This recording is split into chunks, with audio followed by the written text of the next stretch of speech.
Hey everybody, Car Ray Rob. I'm Ray. I'm Rob. Today we're doing our before and after breakdown for the Alien Covenant prologue, The Last Supper. Alright Rob, so we're getting ready to watch a prologue. Yep. Kind of a little fuzzy on what prologue, what that means in this situation. Like, is this the prologue to the movie, meaning it's not part of the movie? What do you think we're getting here? Is it part of the movie? It could be. It could easily be that. I'm hoping, really, is that it actually answers a couple of the questions about where this falls in the timeline compared to Prometheus and the rest of the Alien That could franchise. be really beneficial to the fan base. Yeah, I feel like there's a lot of confusion out there right now. A lot of people are kind of wondering. I don't know if it's necessarily going to hurt it overall, but I think right now they could really do with kind of answering that a little bit. So I'm hoping that's what we're going to get here. Yeah, it's really like, this is this the prequel Aliens, or is this Prometheus 2? Yeah. Or is it this one and the same? Yeah, and it's hard to tell, with the title change, Prometheus nowhere being in the title, we've from what we've seen of the trailer, I feel like they're stylistically going back to Alien as opposed to what Ridley Scott tried to cultivate with Prometheus.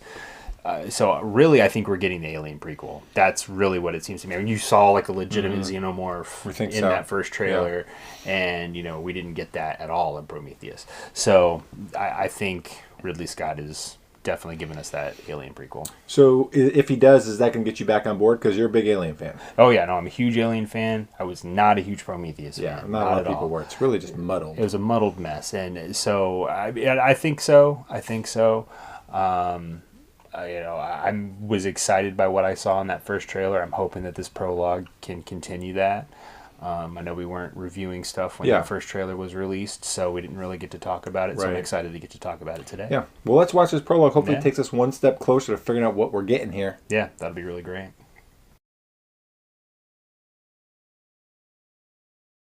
All right. Yeah, didn't answer any Prometheus questions, but no, and really, doesn't really tell me if this is definitely not in the movie. Yeah, no, I don't think so. I do think this is a definite prologue. They're where starting in hypersleep. Yeah, which again is that like visual connect back to Alien. They always this is an Alien movie. We're sure everybody starts in hot cryosleep. That's how you know it's an Alien movie. So I think that's what's happening here. But there's a lot of interesting character dynamics that they obviously went into. They were able to go into with this scene that they weren't in the trailer, introducing some characters, which is cool. And the necessity, I guess, of the mission, kind of. That this is a real colonization mission. There's, they're building a crew. I'm sure they all have crew talents, but they're also like genetic diversity because they're all couples, which is different than what we've seen, right? Yeah, absolutely. It makes for an interesting story. That's what they're doing. It's a colonization mission, and that's always been a big part of the Alien franchise anyway, the whole idea of terraforming and blah blah blah and that type of thing. So like that, discovering new worlds, it's part of the whole Wayland Corporation motto. So it's cool that they're kind of tying it in that point. And I feel like there's some interactions that actually beg more questions now after watching this. So like Billy Crudup, Debbie Downer, Mr. Wet Sandwich. He in the trailer, they're calling him Captain. Yeah. But in this, James Franco was referred to as Captain. Yeah. So anybody who's going to this is expecting to see James Franco on the screen for more than 5 minutes. Stop. Yeah. You're not. Yeah.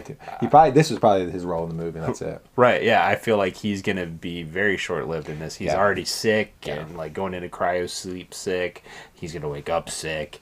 He's going to be the first to go. Yeah. And that's why you don't Billy see Crudup him becomes captain. Yeah. And Billy Crudup kind of showed I can see him being like, oh, I'm captain now. Things are going to change because he did not, he wasn't on the same level as everybody else was. He was kind of a little grumpy. Yeah. So I can see him he's going to want to make changes, and they're going to be automatically starting some ruffle for some feathers right off the bat. Yeah, absolutely. And it's an easy way to kind of inject that drama that I know that they're going to. The other thing that I was asking you about when we were watching it was when the girl started choking. I'm like, is there something else going on? Is this just references to older movies? But you got James Franco was feeling sick. She was choking. I'm like, is there something going on? Are they getting? Yeah, in the David Walter, whatever, Michael Fassbender, Walter, I guess, as part of this crew, character, he always seems to have something. Yeah, his hands are in a lot of pots. Right, something's going on. So, on one hand, she could just be choking on some food.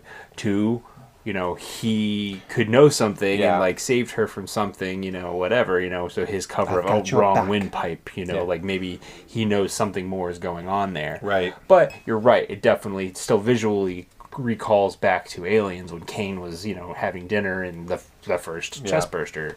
So it's, it's kind of cool, maybe, or they could be, they're making you ask questions about a 4-minute prologue. It's kind of cool. Yeah, it's effective. Absolutely. And I think that is one thing that this prologue will do. While it seems subdued, I do think it's going to get the conversation rolling, which is, I think is something this movie desperately needs, because I think it's still kind of like trying to shake off the Prometheus cobwebs, whatever you want to call it. I think they're trying to detach from Prometheus. That's one thing that I've kind of got the feel for watching the trailer and watching this. This is an Alien movie. I'm starting to feel like. Yeah. I feel like Ridley Scott kind of thought, well, maybe the Prometheus experiment didn't go very well. Give them what they want. Yep, we're going back to the fans. Now, granted, I still want to see something new. I don't necessarily want to just see like a rehash, but I don't necessarily know if we're getting that either. But I like the some of the wider, like, picturesque cinematography from the first trailer does kind of hark back to Prometheus and some of the visual styles that he was trying to cultivate there. But there were still a lot of like dark brooding, like the one where the ship is like going through the clouds and the lightning, that very much rang back to Aliens and stuff like that. So I think there's a lot of stuff visually he's trying to do to connect, but I'm hoping that he's still trying to do something new. Speaking of new, there is that separate Alien project that we're not sure if it's tied to this, if it's going to be a sequel to this, is it going to be a sequel to the actual Aliens original franchise? Yeah. That's weird. Neil Blomkamp, we got a lot of people excited when he started, releasing this kind of mysterious concept art that he was doing. It showed Ripley, it showed Hicks, like it was kind of disregarding Aliens 3 and 4, altogether. And, a lot of people were kind of getting excited about that.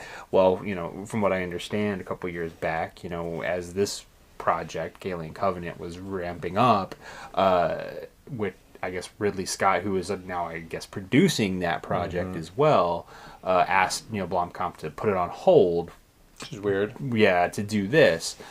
I don't necessarily see that as being a sequel to this, because, as I said, it's got characters from later films, at least from the concept art. So unless that changes, but that project may really be lifelined to this project, and if Alien Covenant doesn't do well, that may not happen. It's something. It makes me wonder why I put my movie on hold when I'm not sure if your movie was going to be any good. Right. I mean, it would be granted you are talking about Neil Blomkamp, and then you're talking about Ridley Scott. When you're talking about power play and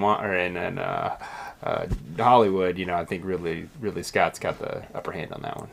Yeah, well, it's just kind of, there's just right now. I'm hoping this Alien Covenant movie can get this series back on track, because it is kind of off the tracks. You've got multiple projects going that they might not even be working the same type of timelines, and just get us back on the right track, put us in a direction so we can get forward to look forward to the next one. I think simplifying is a big thing. Prometheus, I think that was their big misstep, is trying to overcomplicate the whole overall story and the mythology. Come on. Yeah, and I think that's something that that's one of the real subtle geniuses of the first Alien. The first Alien is an amazing horror film, and it's a very simple concept. We're on a ship. Yeah, there's an alien on it. Yeah, that's kind of it. There's yeah, and then as it got, the movies went on, they kind of broadened the story. There's more conspiracies, and that type of thing, which is fine. And they were successful, certain ones in their own right.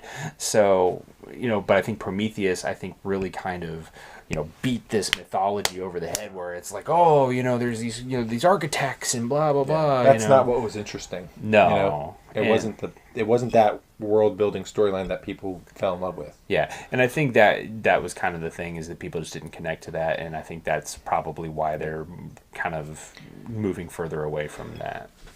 All right, Rob. So let's rate Alien Covenant. All right, midnight it, stream it, forget it. When are you going to see it? Oh, I'm definitely midnighting it. Oh yeah. Yeah, I if this looked more just like Prometheus 2, I probably would stream it. I was burned on that one. I was super excited. Yeah. But I wouldn't probably see that in the theater, but since this looks more like a legitimate Alien prequel, I'm there. Yeah.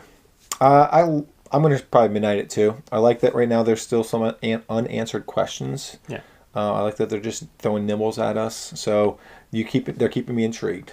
So I'm going to midnight it as well. Good. Yeah. I think I'm going to put my faith in Ridley Scott. He can write this shit. Yes. All right, everybody. It's time to leave those comments below. Let us know what you think of this prologue. Does it make you excited for the movie? Does it not? Did you hate Prometheus like I did? Let me know. Also, hit the like and subscribe button so you can catch our next video. Until then, this is Car Ray Rob. I'm Ray. I'm Rob. And we've got your back. Game over, man. Game over.